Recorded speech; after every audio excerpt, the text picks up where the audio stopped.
우리 자리에서 일어나셔서 우리 인사 한번 하겠습니다. 서로 사랑합니다. 사랑합니다. 우리 활짝 펴시고 이렇게 인사해 주시길 바랍니다. 자리에 일어서신 채로 우리 하나님 말씀 빌립보서 3장 10절에서 16절 말씀입니다. 빌립보서 3장 10절에서 16절 말씀 한 절씩 교독합니다. 내가 바라는 것은 그리스도를 알고 그분의 능력, 부활의 능력을 깨닫고 그분의 고난에 동참하여 그분의 죽으심을 본받는 것입니다. 그리하여 나는 어떻게 해서든지 죽은 사람들 가운데서 살아나는 부활에 이르고 싶습니다. 나는 이것을 이미 얻은 것도 아니며 이미 목표점에 다다른 것도 아닙니다. 그리스도 예수께서 나를 사로잡으셨으므로 나는 그것을 붙들려고 쫓아가고 있습니다. 형제자매 여러분, 나는 아직 이것을 붙들었다고 생각하지 않습니다. 내가 하는 일은 오직 한 가지입니다. 뒤에 있는 것은 잊어버리고 앞에 있는 것을 향하여 몸을 내밀면서 그리스도 예수 안에서 하나님께서 위로부터 부르신 그 부르심의 상을 받으려고 목표점을 바라보고 달려가고 있습니다. 그러므로 누구든지 성숙한 사람은 이와 같이 생각하십시오. 여러분이 무엇인가를 달리 생각하면 하나님께서는 그것도 여러분에게 드러내실 것입니다. 함께 있습니다. 어쨌든 우리가 어느 단계에 도달했든지 그 단계에 맞추어서 행합시다. 이것은 하나님의 말씀입니다. 하나님께 감사드립니다. 아멘. 자리에 앉아주시기 바랍니다. 오늘 말씀의 제목은 성숙한 수준의 믿음으로 자라가려면 이라고 잡았습니다. 한번 읽어보시죠. 시작. 성숙한 수준의 믿음으로 자라가려면. 말씀을 준비하다가 보니까 말씀 내용이 약간 어려워요. 약간 어려워요. 실제로 오늘 본문은 우리나라 말로 읽으니까 그렇게 느낌이 안 오는데 성경을 원문으로 이렇게 연구하는 성경학자마다 이 본문이 바울의 글들 중에서 가장 난해한 구조의 글들이다, 이렇게 글 중에 하나다, 이렇게 얘기할 정도입니다. 아마 그것이 15절에 나오는 것처럼 신앙이 성숙한 사람에게 주는 어떤 내용이기 때문에, 혹은 사실 이 내용은 살짝 비꼬음, 비아냥 그림이 있거든요. 그래서 소위 신앙이 성숙했다라고 하는 사람에게 주는 권면이다, 이렇게 하기 때문에 딱 말 자체가 어려울 것 같잖아요. 최대한 잘 설명을 해보려고 하겠습니다. 천천히 한번 따라오시면 신앙의 조금 더 깊은 수준으로 나아갈 수 있는 도전이 될 수 있으리라 믿습니다. 신앙이면 다 똑같은 신앙이지 더 깊고 덜 깊은 이런 수준이 있다는 겁니까? 있습니다. 제가 여러 다른 성도님들보다 더 많이 경험을 했다, 이렇게 또 말할 수는 없지만, 나름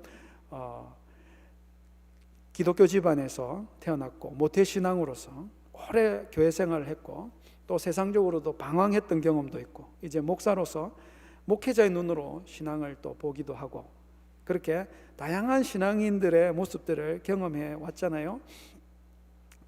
경험들을 보니까 분명히 신앙은 수준이 있더라는 거죠. 예수 그리스도를 구주로 믿고 구원받는 믿음의 수준이 있습니다. 이 정말 중요한 믿음이고 없어서는 안 되는 아주 중요한 믿음이죠. 그러나 믿음으로 말미암아 은혜로 구원을 받은 후에 믿음이 가만히 있으면 안 되는 거예요. 믿음은 자라가고 성장하고 믿음의 수준이 높아져 가야 되는 것이죠. 그것을 우리가 구원받았다는 것을 거듭났다, 혹은 하나님의 자녀가 됐다라는 것으로 설명할 수가 있습니다. 우리 김영렬 목자님, 목녀님 손주를 또 보셨거든요. 손주를 보셨는데 얼마나 기쁘고 행복한 일입니까? 손녀, 귀엽죠. 우리 다은이 낳았을 때도 제가 물고 빨고 이렇게 여러분 말 나온 김에 다시 한번 우리 김영렬 목자님, 목녀님 예쁜 손주 하나님 주셔서 새 생명 주시고 또 산모도 건강하게 해주셔서 다시 한번 감사하고 축하하고 축복합니다. 예를 들자면 이런 거죠. 아기가 세상에 이렇게 태어나면요, 너무 감사하고 이쁘잖아요. 근데 태어나고 나서 1년 지나고 1년 지나고 5년 지나는데 아기 모습 그대로 있다. 여전히 이쁘겠습니까? 아니면 5년 지나고 10년이 지나서 몸은 자라는데 생각이나 행동하는 거나 이런 것들이 다 태어났을 때 상태 그대로 있다. 여전히 이쁠까요? 여러분, 그거는 부모에게 큰 걱정거리가 되는 것입니다. 사람이 태어나면 반드시 자라는 것처럼 우리의 믿음과 구원도 거듭남과 함께 성장이 시작되어야 하는 것이죠. 어떤 분들은 아니 우리가 예수 믿고 구원받아서 성도가 되고 매주 또 뭐 예배 보러 나오고 그러면 충분하지, 뭐 삶 공부해라, 아프리카 선교 가자, 멕시코 선교 가자, 뭐 목자로 섬겨라, 뭐 그렇게 깊이 들어가려고 하느냐라고 말씀하시는 분도 있을 수 있습니다. 그 말은 마치 세상에 아기로 태어났으면 충분하지, 뭘 더 키우려고, 뭐 기르려고, 뭐 학교 보내고 그래 할 필요가 있냐는 말과 같은 거죠. 말이 안 되잖아요. 사람이 태어나면 자람이 없다면 너무너무 걱정스러운 일이 되는 것처럼 믿음이 마음에 심겨진 때로부터 자라고 성장하는 과정을 반드시 거쳐가야 하는 것입니다. 이런 거쳐가는 과정, 성장의 과정이 있기 때문에 사도 바울이 빌립보서 2장 12절에 그렇게 말씀하시죠. 두렵고 떨리는 마음으로 자기의 구원을 이루어 나가십시오라는 거죠. 통상 우리가 예수 믿는 시점, 영적인 일이니까 그걸 이제 정확하게 알 수는 없지만 통상적으로 보자면 내가 예수 그리스도를 공개적으로 나의 구주이십니다, 나의 하나님이십니다 그렇게 고백하고 교회의 일원이 되는 것을 공개적으로 이렇게 선언하는 게 침례잖아요. 침례입니다. 정확한 건 아니지만 통상 자기의 영적인 생일을 침례받은 날짜로 이렇게 생각해 보시면 되겠습니다. 침례 받으신 후에 지금 몇 년 되셨죠? 침례 받으신 후에 그 연수가 지금 자기의 대략의 영적인 나이다 이렇게 보시면 될 것 같습니다. 몇 살이십니까? 좌우로 한번 여쭤보시죠. 영적으로 연세가 어떻게 되십니까? 이렇게 여쭤보시죠. 네, 연세가 어떻게 되십니까? 다 알고 계셔서 안 여쭤보십니까? 문제는 자기의 영적 나이만큼 믿음이 자라서 그 나이에 걸맞는 신앙의 수준이 되어 있는가 이런 거죠. 나이에 걸맞는 만큼의 신앙 수준이 되어 있으신가요? 안타깝게도 나이는 많이 먹었는데, 영적인 나이는 많이 먹었는데 그 신앙의 수준은 태어날 때하고 비슷한 수준으로 있는 경우가 얼마나 많은지 모릅니다. 이런 거 생각해 보시면 끔찍한 거죠. 예를 들어서 나이가 60이 되시는 장로님 한 분이 계시다. 근데 다른 성도님들하고 식당에 가서 식사를 하려고 합니다. 다른 분들은 이제 밥 먹을 준비를 이렇게 하는데 그분은 자기 가방에서 젖병을 꺼내더니 분유를 빨아 드시고 계신다. 거의 공포 영화잖아요. 여러분, 이런 일이 일어나는데도 전혀 그것을 이상하게 생각하지 않는다. 신앙이 자라가는 것에 관심이 없다면 더 엽기적인 겁니다. 여러분, 신앙이 있는 것에만 머물면 안 되고요, 반드시 자라가야 되는 줄 믿습니다. 사람도 젖을 먹고 밥을 먹고 배우고 이래야 자라는 것처럼 우리의 믿음도 가만히 둔다고 자라지는 않습니다. 우리의 믿음의 성장을 위해서는 반드시 의지적인 노력과 선택이 필요한 거예요. 믿음이 성장해지려면 일정한 성장의 과정을 선택하고 통과해야 한다는 것이죠. 그래서 오늘 본문에 이렇게 보시면 우리가 믿음이 성숙해지고 온전해져 가고 그렇게 자라가기 위해서 취해야 된다는 과정이 5가지가 나옵니다. 그거 봐야 어렵죠. 다른 때는 2가지, 3가지 얘기하더니 믿음 성장에 대해서는 5가지나 얘기하잖아요. 여러분, 그러나 믿음의 성숙한 수준을 사모하실 수 있기를 소원합니다. 부단히 이 과정을 선택하시고 거쳐 나가시면서 정말 그리스도 예수를 쏙 빼닮는 그런 신앙의 수준까지, 그런 거 보고 싶거든요. 여러분, 성숙하고 온전한 믿음으로 자라가실 수 있는 우리 성도님들 되시기를 주의 이름으로 축복합니다. 첫 번째로, 믿음이 성숙을 향하여 성숙한 수준으로 자라가려면 예수님의 죽으심을 날마다 본받아야 되는 것입니다. 한번 읽어보겠습니다. 시작. 예수님의 죽으심을 날마다 본받습니다. 10절 11절입니다. 한번 읽어보겠습니다. 시작.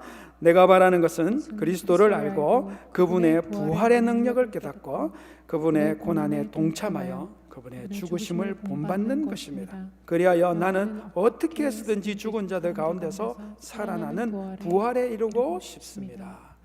부활의 능력을 깨닫고 부활의 능력을 체험하고 싶다면 어떻게 해야 될까요? 먼저 죽어야죠. 먼저 죽어야 부활을 경험할 수 있는 것입니다. 그런데 죽어야 되는데 죽는 게 죽기보다 싫은 두려움. 내가 죽으면 끝나는 거 아닌가? 이렇게 생각할 수도 있잖아요. 여러분, 그러나 자기의 생명, 목숨을 하나님께 맡겨드릴 수 있는가 하는 그 수준이 바로 믿음의 수준이 되는 겁니다. 자기 목숨과 같은 그런 삶의 부분이 있거든요. 돈을 목숨같이 여길 수가 있습니다. 자기 자존심만큼은 생명처럼 지키려고 하는 사람이 있어요. 명예, 자기 지위, 내 목표, 내 일, 이런 거 생명처럼 여기는 사람이 있습니다. 내 가족 혹은 내 건강 지키는 것을 목숨처럼 여기는 이런 사람들이 꼭 있어요. 여러분, 그것까지라도 하나님께 맡겨드릴 수 있는가? 겟세마네 동산에서 예수님께서 정말 나의 원대로 마옵시고 아버지의 원대로 되기를 원합니다, 그렇게 기도하고요, 자기 생명을 온전히 맡기셨어요, 예수님이. 근데 말만 그런 게 아니고 진짜 십자가에서 내려놓게 되네요. 그렇게 내려놓자 하나님이 그를 다시 살리신 겁니다. 그게 빌립보서 2장 8절 9절 말씀이에요. 자기를 낮추시고 죽기까지 순종하셨으니 곧 십자가에서 죽기까지 하셨습니다. 그러니까 하나님께서 그를 지극히 높이신 거죠. 믿음이 성장한다는 것은 여러분, 자기가 목숨처럼 여기고 있는, 자기의 목숨으로 여기고 있는 것을 하나씩 하나씩 하나님께 온전히 맡겨드림을 통하여 믿음이 성장하는 거예요. 그것이 바로 그리스도의 이 죽으심을 매일 본받는 것입니다. 날마다 그리스도의 죽으심을 삶 속에서 더 많이 본받아 가심으로 부활에 이르는 신앙의 수준으로 자라가는 우리 성도님들 다 되시기를 주의 이름으로 축복합니다. 두 번째는요, 믿음이 성숙한 수준으로 자라가려면 자발적으로 순종하는 것입니다. 한번 읽어보겠습니다. 시작. 자발적으로 순종합니다. 불순종할 수도 있는 거지만 불순종해서 순종하기도 하는데 그 순종이 억지로 막 할 수 없이 하는 그런 경우도 있어요. 근데 믿음이 성숙해져 가면 어쩔 수 없이 하는 그런 순종이 아니라 정말 마음을 다해서 자발적으로 순종하게 되는 거예요. 12절 한번 읽어보겠습니다. 12절 시작. 나는 이것을 이미 얻은 것도 아니며 이미 목표점에 다다른 것도 아닙니다. 그리스도 예수께서 나를 사로잡으셨으므로 나는 그것을 붙들려고 쫓아가고 있습니다. 그리스도께서 나를 붙잡으셨다, 사로잡으셨다, 이렇게 얘기합니다. 그것은 예수 그리스도께서 내 인생의 주인이 되셨다 하는 것이잖아요. 그리스도인은 자기의 삶의 모든 결정을 주인이신 예수님께서 하게 되는 그런 사람인 것입니다. 그러면 예수님이 가라 하면 가고 오라 하면 오고 서라 하면 서고 하라 하면 하는 거잖아요. 근데 주인이 하라는데도 참 우리가 말 안 듣거든요. 말 안 들어요. 억지로 될 때도 있고. 왜 말을 안 듣나요?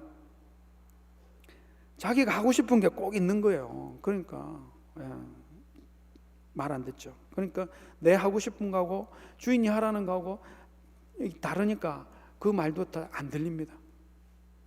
안 듣고 안 들리죠. 주님이 나를 지배하시긴 하는데 내가 하고 싶은 대로 하는 거죠. 어느 목사님 그런 얘기 하십니다. 평소에 아주 신실해 보이는 집사님이었는데 목사님께 하루는 상담을 하러 왔어요. 도저히 하나님 뜻을 알 수가 없다는 거지. 하나님이 기도에 응답을 안 하신다는 걸. 도대체 무슨 일에 대해서 그렇게 응답을 안 그러냐 그랬더니 자기 친구 중에 하나가 모텔 하나를 급히 이게 처분하려고 한다는 거죠. 근데 그 모텔이 뭐냐면 소위 러브 호텔입니다. 러브 호텔. 한국에 러브 호텔이 있는데 혹시 아십니까? 미국에도 있어요. 고급 정보라서 잘 모르실 수도 있는데 제가 그 러브 호텔이 뭐 하는 데인지 자세히 설명하기는 좀 그렇지만 어쨌든 이 모텔이요 그런 쪽에서 보기에 목이 위치가 아주 좋아가지고 장사가 너무 잘 되는 모텔인 거예요. 근데 이 친구가 너무 급전이 필요해가지고 하는 수 없이 그 이제 모텔을 급매를 해야 되는데 전혀 모르는 다른 사람한테 파느니 좋은 가격에 줄 테니까 친구인 네가 사라 이렇게 된 거죠. 그래서 이걸 이제 사야 될지 말아야 될지 하나님께 며칠째 기도하고 있는데 하나님이 응답이 도무지 아무 말씀도 없고 응답이 없다는 거예요. 여러분 이 모텔 사야 됩니까? 안 해야 됩니까? 이미 하나님 답하고 있는 거거든요. 이미 답하고 있는 거잖아요. 그런데 이 집사님 왜 못 알아듣죠? 이미 집사님 마음에 모텔 주인 돼 있는 거죠. 뭐 벌써 자기가 하고 싶은 것이 하나님의 뜻과 주님의 뜻과 다르면 어느 쪽을 따라야 되나요? 여러분 그 순종의 순도 차이가 믿음의 수준이 되는 것입니다. 믿음의 성숙은 어쩔 수 없는 불순종이 아니라 어쩔 수 없는 순종에서부터 정말 자발적으로 하는 순종으로 나아갈 때에 일어나게 되는 줄 믿습니다. 하나님께 마음을 다한 자발적인 순종을 익혀가심으로 믿음이 정말 더욱더 성숙해져가는 우리 성도님들 다 되시기를 주의 이름으로 축복합니다. 세 번째로는요, 믿음이 성숙해 가려면 상을 바라보고 목표점을 향하여 달려가야 하는 것이죠. 한번 읽어보겠습니다. 시작. 상을 바라며 목표점을 향해 달려갑니다. 여러분 달려가는 일이 없으면 절대로 신앙의 성숙을 경험하지 못해요. 상을 바라보고 목표점을 향하여 달려가는 거 있을 때에 어느새 내 신앙이 한 단계 한 수준이 높아졌구나 하는 것을 경험하게 되는 것입니다. 13절 14절입니다. 한번 읽어보겠습니다. 시작. 형제자매 여러분, 나는 아직 그것을 붙들었다고 생각하지 않습니다. 내가 하는 일은 오직 한 가지입니다. 뒤에 있는 것을 잃어버리고 앞에 있는 걸 향하여 몸을 내밀면서 그리스도 예수 안에서 하나님께서 위로부터 부르신 그 부르심의 상을 받으려고 목표점을 바라보고 달려가고 있습니다. 과거에 내가 뭐 해냈네, 왕년에 뭐 좀 했네 이렇게 생각하고 과거 생각하고 있으면요 앞으로 달려가기는 어렵습니다.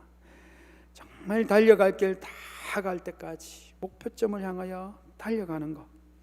이렇게 달려간다는 이 말이 스포츠 용어로 주로 쓰이는 단어였거든요. 그때도 올림픽과 같은 체육 제전이 이렇게 있었기 때문에 빌립보 교인들은 틀림없이 금방 알아들었을 것입니다. 경주를 할 때는 좌로나 우로나 치우치지 않고 목표점을 정확하게 똑바로 바라보고 전력 질주를 하는 거죠. 여러분, 하나님께서 나보고 이 땅을 살게 하시면 틀림없이 할 일, 목표점을 주신 줄 믿습니다. 나를 통하여 뭔가 행하고 싶은 일이 있으신 것이죠. 여러분, 그것을 우리는 사명이라고 말하죠. 하나님은 내가 뭘 할 때에 가장 기뻐하실까? 지난번에 말씀드렸잖아요.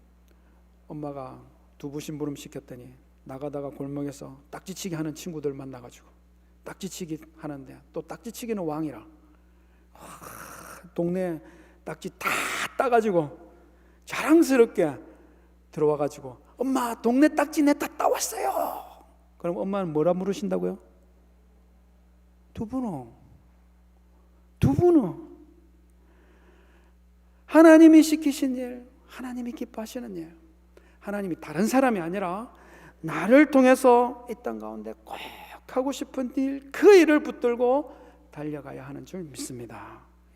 하나님이 내게 주신 사명 붙들고 똑바로 달려가심으로 온전한 믿음의 수준으로 자라가실 수 있는 우리 성도님들 다 되시기를 주의 이름으로 축복합니다. 네 번째, 믿음이 성숙하려면 자기에 대하여 겸손을 훈련하셔야 돼요. 한번 읽어보겠습니다. 시작. 자기에 대하여 겸손을 훈련합니다.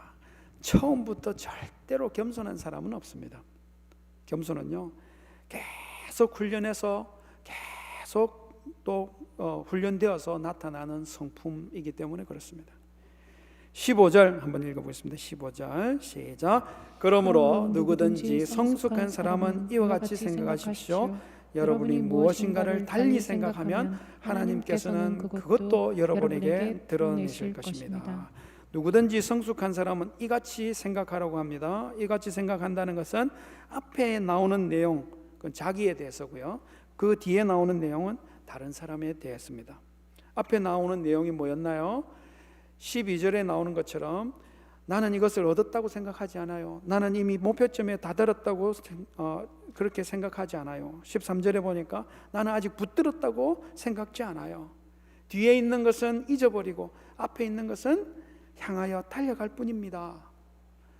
다 이룬 게 하나도 없는데 뭘 자랑할 것 같습니까? 목표점에 도달한 것도 아닌데 아직 달리고 있는 중에 자랑할 것이 있겠어요?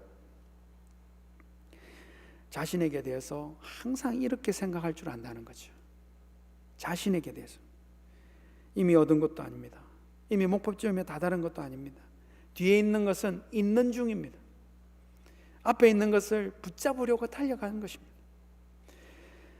여러분, 신앙의 성숙한 수준에 이르면 그 성품 가운데 겸손이 여러분 더 배어져 나오게 되어 있습니다. 왜냐하면 여러분, 신앙이 성숙해지면 해질수록 다른 사람이 아니라 자신의 허물, 자신의 부족함을 더 선명하게 보기 때문에 그래요. 저희 어머님이 지금 계신 집이요, 이사 처음 오셔서 이렇게 소일거리가 뭘까 이렇게 찾는데 조그마한 4층짜리 연립주택인데요, 그게 뒤에가 바로 옹벽이 있습니다. 옹벽. 그 집과 옹벽 사이에 조그마한 공터가 있었는데 그 집을 지으면서 나온 건축 쓰레기를 전부 거기다 다 버려놓은 거예요. 저희 그 집이 1층이라 그 바로 뒤에가 있는데 어느 날 어머니 그걸 이제 치우기 시작하시더라고요. 제가 여러 번 불려 나가가지고 건축 쓰레기 막 갖다 버리는데 힘으로 힘 쓰도록 동원된 적이 있습니다. 더럽고 무겁고 그런 큰 쓰레기, 건축 쓰레기들 다 버려냈는데요, 그 밑에 보니까 더 큰 돌들, 시멘트랑 엉킨 것들이 또 엄청 많은 거죠. 그것도 다 내다 버렸어요. 다 내다 버렸는데 그 밑에 보니까 이제 잔잔한 돌들이 더 많이 막 보이는 거죠. 그것도요, 막 계속 며칠을 그렇게 솎아낸 것 같아요. 그렇게 다 솎아내고 나서 보니까 이제 한 몇 평, 두어 평 되는 이런 흙땅이 보였어요. 근데 그것도 안 돼.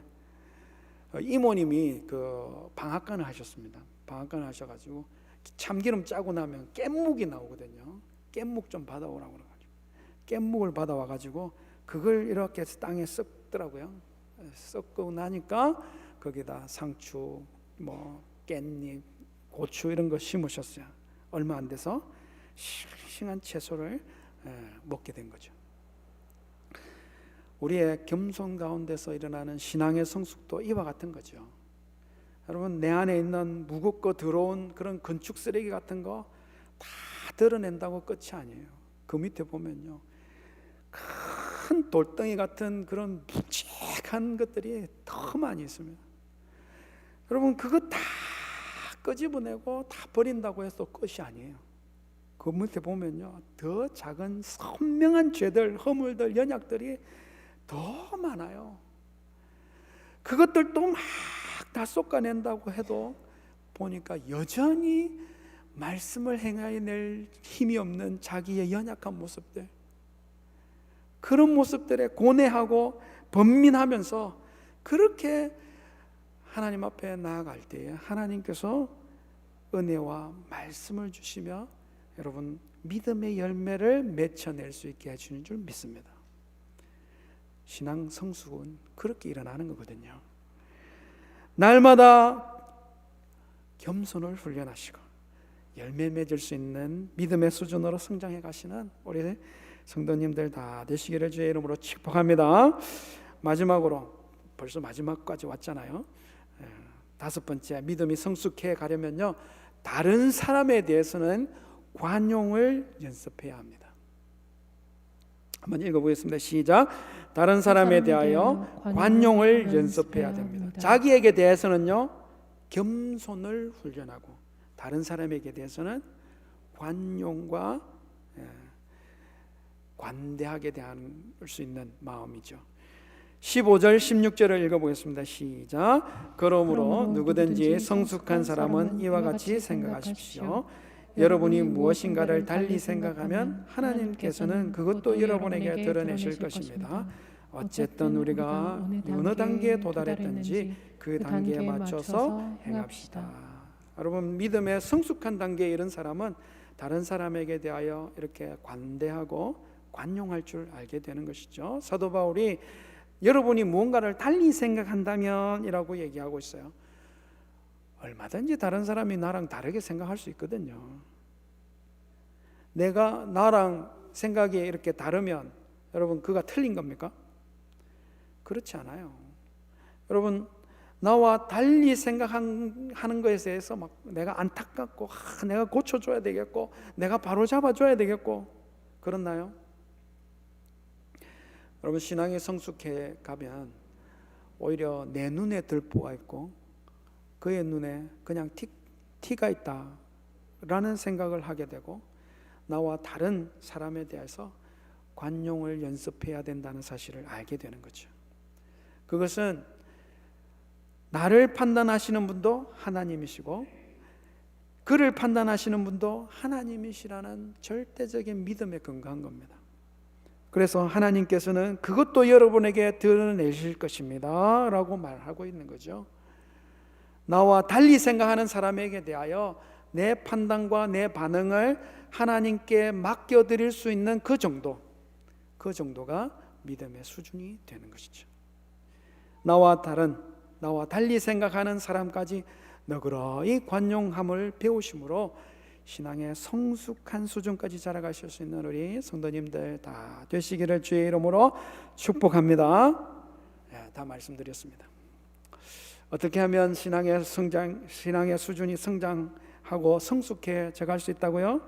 예수님의 죽으심을 날마다 본받으심으로, 자발적으로 순종하심으로, 상을 바라보며 목표점을 향하여 달려가심으로, 자기에 대하여 항상 겸손을 훈련하고 다른 사람에 대해서는 관용함을 연습하심으로 여러분 신앙이 더 깊은 수준으로 성숙되어 가는 것입니다. 말씀이 오늘 어렵다고 했습니다. 근데 다 말씀드리고 나서 보니까 말이 어려웠던 게 아니라 삶이 어려웠던 거구나. 그런 생각이 들어요. 몰라서 안 하는 경우는 신앙 초기 말고는 잘 없습니다. 여러분, 안 해서 안 할 뿐인 거죠. 그러나 사도 베드로가 권면했던 것처럼 갓난아기처럼 순수하고 신령한 젖을 그리워하십시오. 여러분은 그것을 먹고 자라서 구원에 이르러야 합니다. 이 구원은 여러분 사도 바울이 처음 얘기했던 것처럼 너희 구원을 이루라 하는 그 구원과 같은 거죠. 지금 어디쯤 계시든지 상관없습니다. 지금 영적 나이가 얼마나 되셨든지 상관없습니다. 지금보다 조금 더 높은 수준의 믿음, 신앙이 있음을 알고 여러분 반드시 믿음이 자라갈 수 있도록 사모하셔야 될 줄 믿습니다. 날마다 그리스도의 죽으심을 본받고 더 자원하여 순종하고 내게 주신 사명을 집중하여 살고 항상 겸손을 훈련하고 다른 사람에게 관대하게 대할 줄 아는 연습하심으로 예수 그리스도를 정말 쏙 빼닮은 듯한 그런 수준의 믿음, 신앙으로 자라가실 수 있는, 그렇게 자라가리라 결단하실 수 있는 우리 성도님들 되시기를 주의 이름으로 축복합니다.